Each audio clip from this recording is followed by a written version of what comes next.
வணக்கம். என் பெயர் நிமேஷ். நான் 7ஆம் வகுப்பு படிக்கின்றேன். நான் இப்போது பேசப்போவது பற்றி காமராசரின் சிறுகுறிப்பு.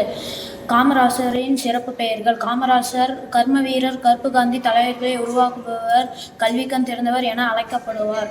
காமராசரின் இளமை காலம். காமராசர் விருதுநகரில் 15/7/1903 சிவகாமி அம்மையாருக்கும் குமாரசாமிக்கும் சிவகாமி அம்மையாருக்கும் மகனாக பிறந்தார்.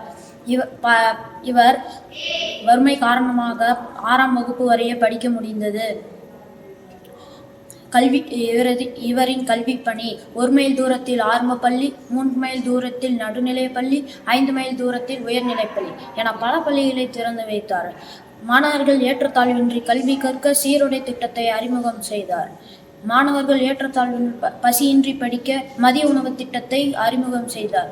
இவர் நிறைவேற்றிய திட்டங்கள்: 9 நீர்ப்பாசன திட்டத்தை உருவாக்கியவர், இலவச கட்டாய கல்வி, மதிய உணவு திட்டம். இவருக்கு பிடித்த திருக்குறள்: வையத்துள் வாழ்வாங்கு வாழ்பவன் வானுரையும் தெய்வத்துள் வைக்கப்படும் என்ற திருக்குறளை தனது 12 வயது முதல் 20/10/1975 மறையும் வரை உண்மையாய் உழைத்தார். நன்றி.